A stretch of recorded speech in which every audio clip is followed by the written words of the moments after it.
ce magazine, vous qui êtes resté scotché sur vos salons pour suivre ce magazine. Jean-Claude, il y a très peu, nous recevions ici l'honorable Fidèle Babala, qui a été en train de donner de lumière sur certaines questions de l'actualité. Aujourd'hui, il revient, il nous fait l'honneur et le bonheur de revenir ici pour parler encore Congo, parce que l'actualité est en train de dominer les couloirs de la nation congolaise. Jean-Claude, M. Fidèle Babala, secrétaire général adjoint du MLC, député national élu de la Tchangou, là il a pignon sur rue, il faut le dire, ce n'est plus à démontrer. Il est revenu aujourd'hui pour que d'importantes questions restées sans réponse trouvent une lumière exacte après son passage ici. Oui, Jean-Pierre, vous venez de le dire, c'est un honneur de recevoir en trop peu de temps une haute personnalité de la trempe de Fidèle Babala, surtout qu'avec le dernier contre-pied qu'il a donné au président de la CENI par rapport à cette affaire de 504 jours, lui, au nom du MLC, a proposé plutôt un chronogramme de 200 jours que nous aurons, je pense bien, l'occasion d'écouter tout à l'heure, ainsi que notre public. Eh bien, c'est comme vous l'avez dit, il est là aussi pour faire quelques mises au point par rapport aux grands sujets d'actualité dans notre pays. Bonsoir, honorable Babala. Bonsoir, je suis encore une fois heureux de vous retrouver sur ce plateau. J'espère que nous allons parler de manière sereine et constructive des sujets qui intéressent les Congolais. Devoir de redevabilité oblige, vous êtes député national, toutes les questions qui intéressent l'opinion, vous êtes obligé à donner des réponses. Honorable Babala, il y a très peu, Corneille Nangaa parle des 504 jours, c'est-à-dire pour les élections au Congo, après le mandat de Joseph Kabila, on devait aller jusqu'en avril 2019. Et dans cette confusion-là, vous êtes le seul, pour le compte de votre parti, le MLC, à lever votre bout du doigt pour dire 504 jours, c'est trop. Vous en proposez 200 jours, M. Babala. N'est-ce pas un risque que vous avez pris? Non, non, j'aimerais d'abord rétablir la vérité sur quelque chose d'important. Le communiqué a été signé par moi en tant que responsable du parti, mais ce n'est pas une réflexion personnelle. C'est le fruit d'une cogitation des cadres du parti qui sont spécialistes en la matière. Cela dit, j'assume totalement le contenu de ces communiqués et j'aimerais vous expliquer. Le problème avec la communication de monsieur le président de la CENI, c'est l'absence de méthodologie, l'absence de transparence dans le déroulé de nombre de jours. Vous allez remarquer que c'est une simple compilation des chiffres qui commence du premier point jusqu'au dernier point.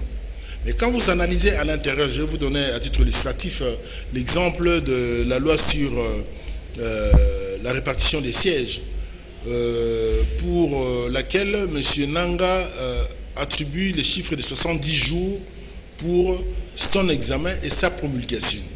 Pour la petite histoire, je remonte en 2006, on a eu à faire exactement le même exercice. Là, ça s'est fait, je crois, si je ne m'amuse, à 5 jours. En 2011, on a eu besoin de 8 jours pour analyser et promulguer. Lui donne 70 jours. Je me demande quelle est la difficulté de cette loi. Ce n'est pas une loi, c'est une annexe à la loi. Vous avez le nombre total d'inscrits, d'enrôlés. Vous le divisez par le nombre de sièges. Vous avez le quotient électoral et la répartition par circonscription. Ce n'est pas un travail savant. Je me demande si M. Nangaa voudrait réinventer la roue ou réinventer l'eau chaude. Je crois que ça a été fait. Ça, c'est un premier élément. Deuxième élément, ce sont des chiffres compilés. Or, on sait que le travail de la CENI se fait par chevauchement. Ça veut dire quoi? Pendant qu'une partie fait une tâche, une autre tâche peut être faite.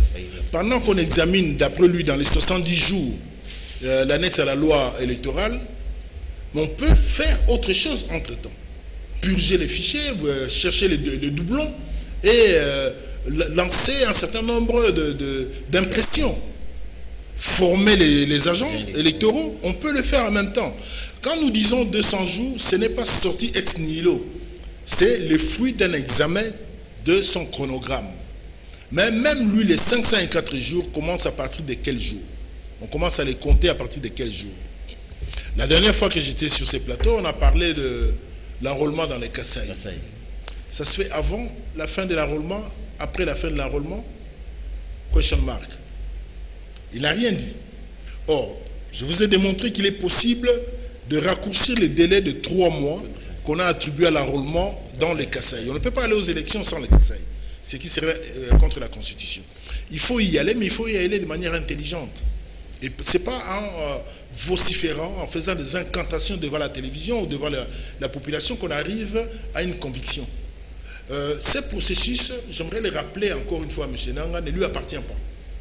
Ça appartient au peuple congolais. Ce n'est pas délégation qui lui fait ce travail-là. Comme vous avez parlé tout à l'heure du devoir de redevabilité, il a ce devoir de redevabilité. Mais on a l'impression qu'il est en train de travailler pour un camp politique, la majorité présidentielle. Puisqu'on ne comprend pas son déroulé, la déclinaison de son raisonnement, la déclinaison de son chronogramme, on ne comprend pas ça. Nous allons démontrer, nous pouvons démontrer, puisque nous avons demandé une réunion technique autour de la CENI, avec toutes les parties prenantes, pour qu'on puisse examiner le chronogramme, et les calendriers étant l'apanage de la CENI, il faudra que ce soit cohérent et qu'on ne puisse pas, outre mesure, faire durer les malheurs du peuple. On gagnerait du temps. Pourquoi faire? Quel est le profit que le pouvoir en place, le président sortant, Joseph Kabila, pourrait-il tirer d'un allongement de délai? Pourquoi faire? Qu'est-ce qu'il n'a pas pu faire en plus de 20 ans qu'il pourra faire en moins d'un an? Honorable Babala, là, il y a un peu une entrave à la démarche de Nanga, d'autant plus qu'il propose 553 jours, il soumet l'affaire à la tripartite CENI, CELSA, gouvernement, et le MLC sèche ces travaux-là. Votre voix ne sera pas entendu, mais c'est Babala. Pourquoi ne pas embrasser les travaux de la tripartite pour, bien évidemment, proposer ces 200 jours? Peut-être les gens pouvaient mordre. Le cadre qui a servi à cette tripartite, à cette réunion tripartite, c'est un cadre que nous n'approuvons pas. Ben, imaginez, vous mettez Maître Gims en même temps que Kim Il-jung, qu'est-ce que vous espérez obtenir? Les résultats, qu'est-ce qu'il en est sorti de cette histoire? Un brouillard. Je ne dirais même pas une souris. C'est un brouillard. Qu'est-ce que vous avez retenu de cette tripartite? Rien. Tout simplement parce qu'il n'y avait rien à attendre de cela. La réalité est que nous ne cautionnons pas. Je crois qu'on arrivera à cette question-là. Vous venez de suivre certainement la réunion de la CIGL qui s'est tenue à Brazzaville. On y arrivera. Tout le monde, y compris les chefs d'État réunis à Brazzaville, ainsi que la communauté internationale, et même les Congolais, sont conscients qu'il y a une perception biaisée de l'exécution de l'accord du 31 décembre, qui n'était pas mauvais en soi.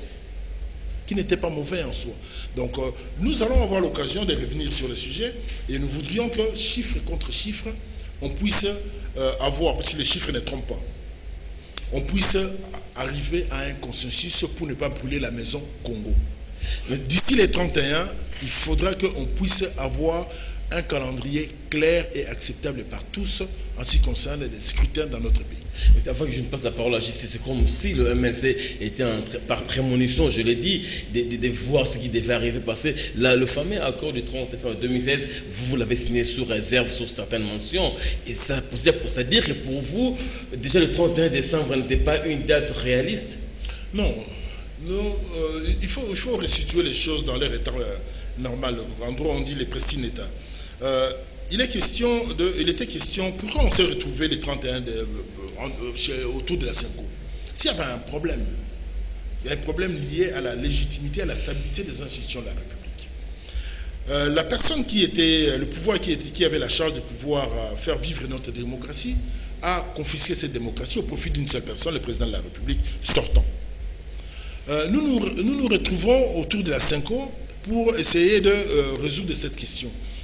Le MLC était la seule partie prenante qui a émis une réserve pour dire qu'il n'y a pas de prolongation. Que le chef de l'État qui était en place était chargé d'exécuter les affaires courantes jusqu'à l'élection du prochain. Donc il n'y a pas de prolongation de mandat. Pour le MLC, c'est clair. Nous étions la seule composante à le dire. Les autres étaient pour 3 ans de transition et une cogestion. Je les cite, les rassemblements étaient d'accord avec les pouvoirs sur le sujet. J'aimerais que vous puissiez appeler M. Moubake, qui a fait une sortie remarquable pendant les travaux de la Cinco. Vous lui poserez la question, il vous donneront les circonstances de temps, les circonstances de lieu, par rapport à cette démarche. Vous n'êtes pas sans savoir qu'il y a eu des concertations préalables entre l'UDPS et les pouvoirs, à Anvers, à Ibiza, à Venise. C'est ce qui a fait échouer l'accord de l'Union africaine. Et pendant l'accord du 31 décembre, cette partie prenante était d'accord de pouvoir prolonger. Par la suite, ils se sont brouillés, mais ce n'est pas notre propos. Nous étions d'accord que le seul élément qui compte, c'est d'aller aux élections pour assurer une alternance démocratique dans ces pays. On n'avait pas besoin de pouvoir partager les pouvoirs. Les faits aujourd'hui ex post nous donnent raison. Qu'en est-il arrivé du gouvernement Badibanga? Que le gouvernement Maître Gims fait quoi? Rien. Ça, ce n'est pas la prémonition, c'est une analyse objective des choses. C'est une prévision. C'est ce qui manque dans ces pays. Honorable Babala, de plus en plus dans l'opinion, il y a une fixation. C'est que beaucoup de gens veulent, eux pensent qu'au 31 décembre de cette année, on ne veut plus voir Joseph Kabila diriger ces pays. C'est une attente importante. Je ne sais pas si vous avez terminé votre question. Non, je voulais justement continuer. C'est une attente. Alors, lorsque vous proposez les 200 jours, contrairement à Nanga qui parle de 504 jours, n'est-ce pas que vous pensez tout simplement, vous ne vous rendez pas compte que quelque part vous rejoignez ceux qui pensent que Kabila peut encore rester un bon moment à la tête du pays et que le 31 décembre de cette année, qui dans l'imaginaire passait pour être une ligne rouge que Kabila ne devrait pas passer, et que là, vous le servez un peu, vous lui donnez un peu une sorte de chèque à blanc. Non, j'aimerais rectifier un certain nombre de choses. Quand nous parlons pas de la légitimation. Qui sommes-nous pour donner une légitimité à un chef d'État sortant? Nous ne sommes qu'un parti politique. Nous ne sommes pas les peuples. La vérité est que le président de la République a fini son mandat le 31 décembre 2016. Il n'y a pas un jour de plus. On ne lui octroie rien du tout. On est en train de répondre aux considérations techniques de la CENI pour organiser les élections. Je ne suis pas de ceux qui pensent, et les MLC ne pensent pas qu'on puisse aller dans ce que les uns et les autres appellent une transition sans Kabila. Comment le feront-ils si ce n'est pas les élections? Comment le feront-ils? Personne ne les dit.